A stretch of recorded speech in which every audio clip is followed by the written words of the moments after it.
Mavericks did make a furious attempt at a comeback in the last minute 10-ish.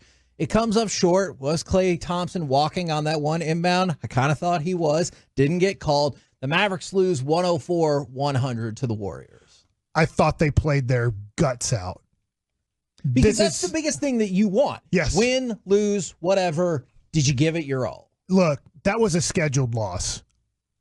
Unfortunately, unfortunately, the schedule, because of the death of a coach, assistant coach, for the Warriors family, passed away a few months ago. That game was supposed to be played a couple months ago. So it was, you just look at the 5-game road trip, Utah, Sacramento, Houston, Golden State. To go 4-1, I'm going to say great job. To give the effort and energy that they showed, awesome. Missing Derek Lively was a tremendous...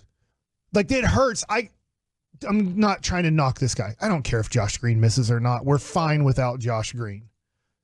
But Derek Lively, then we have to play Dwight Powell in his spot, and he just can't play in this league. And so I just felt like, would they have won if Derek Lively was healthy and able to play? I don't know, but it helps out tremendously for those 20 minutes that Gafford isn't playing, that you're actually playing a real NBA basketball player. And Dwight Powell's trying his best. He's just not talented enough to play in the league. And so I thought the energy that they had with the trip that they've been on was tremendous. They couldn't make some shots. I thought Luka, was struggling with energy late in the game. But I understand. I'm going to give that an excuse because they tried their butt off. They played good defense. They just didn't have the energy and the ability to score. And I thought the final 5 guys was going to be Exum. And then he went with Tim Hardaway. And so I'm like, well, maybe I don't know what the final 5 is. Maybe we're going to go with Tim Hardaway Jr. And it made me think is if they don't win the championship this year, which most likely they won't. Sure. But if they don't, I just think to myself, is there any way as that 5th guy or 6th guy to get a more consistent shooter player to fill in that role? They started off hot with 9 points. They were up. They had 3 straight threes, and I was like, "Bam, man, this is going to be a good day." But then you find out how quickly Golden State, they're really good 3-point shooters too, and they turned that around really fast. And Kevin, to Mike's point, Dwight Powell had 0 points. Derek Lively is going to give you 11. It's going to be one of those kind of nights for you. So that is a frustrating thing. Finding a way to win in those moments is what the Mavericks, now that's the next level for them. Finding the way to dig it in and say, okay, we're missing our guy. Whether it's Kyrie, whether it's Luka, whoever it is, they do have to find ways to win those games. That is going to be coaching too. That's as much as we were giving Jason Kidd credit yesterday, that is the part of coaching that comes along with it. Last night was tough, and it was a team that was looking at you going, "Oh, y'all are on a hot streak. We're good too, and y'all are in our house tonight." It was a game I expected to be played the way that it was, and honestly, I actually really enjoyed it. Today is going to be an important day for the Mavericks because they're coming back home, and we're supposed to get more information about Derek Lively because originally the injury was listed as right knee soreness. And then Jason Kidd said sprain. And so you just kind of wonder, this might be a semantical discussion, but is that going to be the difference of how long he's going to be out? Because then Kidd followed up. It could be 2 weeks where he could be out, where we'll see how he feels and take it day by day. So I think you'll get a lot more information today about the medical aspect and then the how he feels aspect as we go along. I hate saying this, Corey. Sit him for 2 weeks? No. Oh. If you have to, you have to. I mean, there's nothing you can do. If he's not healthy to play in the playoffs because his knee's bugging him, and he is a 20-year-old young man, let's say, I want to say kid, but I'll just say young man, is if he and Gafford aren't completely healthy and playing pretty much 48 minutes combined, and you have to go with 25 minutes to 30 minutes of Gafford, and then you have to play about 20 minutes of a game without a center, you're screwed. Yep. Your playoff run is over if Derek Lively can't give you 15 to 20 minutes a night in the playoffs. The good news is I don't believe, just based on the information we have now, like I said, big day today, but even at 2 weeks, let's even go kind of the max out on the end of it.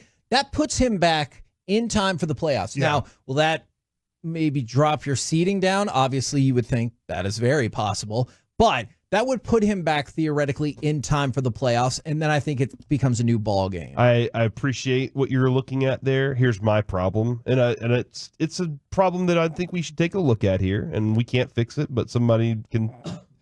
There is a solution.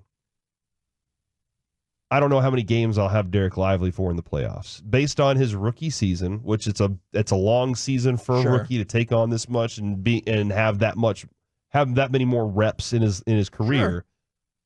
I don't know how many games I'll have him for. So that's where my concern and stress comes to, Kevin. He's never gone through this before. He doesn't know how to rehab and recover and be ready for a playoff game like this and what the expectation is. The other thing is, and I don't know this at Duke, was he injured at Duke? Not really. Because this season's been one of those where you're just like, what's going on? Every once in a while he turns around and has this little ailment that pops up. But also at Duke, you're going to max out at like 35-ish games, and he's already 55. Yeah, absolutely. And I'm kind of interested in, like, we don't know enough to know whether or not he's an injury-prone guy. Yeah. But this season has been a tough season for him to start. I can't remember who I was talking to about load management in the NBA, and they say part of load management is the horse-ass schedule that AAU puts on these kids from age 12 to 18 is they're playing so much that their bodies are way more worn down. Let's just take it to, I'm going way back when here. Michael Jordan, Patrick Ewing, I'm trying to name all the best players that were drafted in the 80s, let's say.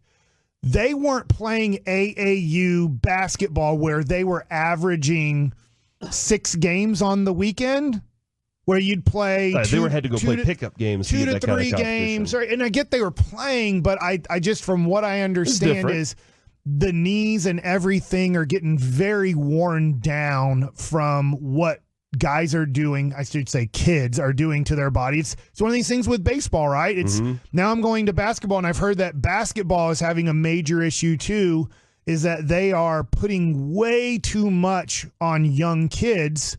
And then if they're in the top 1% and they get to make the NBA, you're dealing with this. And so Lively, probably his body is like, for the first time, he's trying to learn how to go through an NBA schedule with all the travel, with the physicality, with everything that you have, the energy. And I'm hoping, to your point, Corey, that he has the energy and he has the health to make it through a 7-game series, and then hopefully another 7-game series.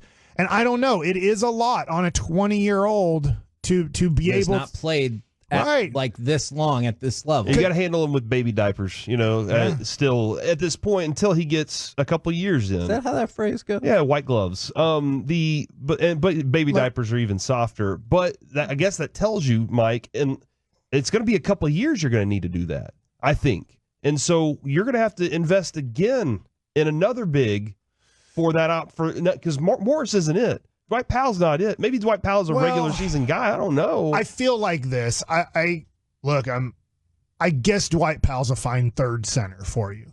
I agree with that. If that makes sense, or you have to play a little bit of small ball throughout a season. I think that your investment right now, the great thing is your investment is very small financially.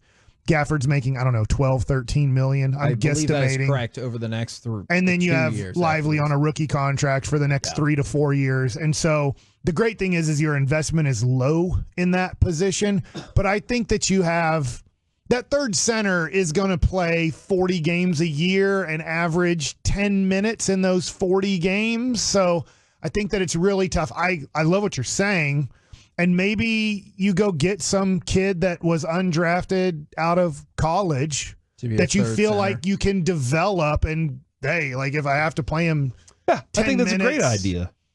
For half of the season. And that's what Lively should be, actually. Like, I mean, I guess in the NBA you do start a lot faster than normal, but Lively really should be like rotating in with a Gafford all season to get his legs under him. It could turn out that like the test come back and it was just a sore knee, and Lively's like, oh, man, I'm feeling good to go. And he bounced out on the court tomorrow. But when Jason Kidd just says it could be up to 2 weeks, he might just be trying to prepare you through the rest of the regular season, which you would hate to see. I also will say it's kind of awesome that your drafted rookie has been this good and you are that reliant on him. Like this is a great thing for what the Mavericks were able to do with their draft pick this year. They were able to turn what we looked at as a very poor end of their season last year into a guy that, they win that lot. They get that lottery pick there. They didn't win the lottery pick's 5 and higher. Is that what it is? 3 and higher. They pick 3, but they get in that spot, and they get a good player, and they're at a productive player. That's a very good positive thing for this team.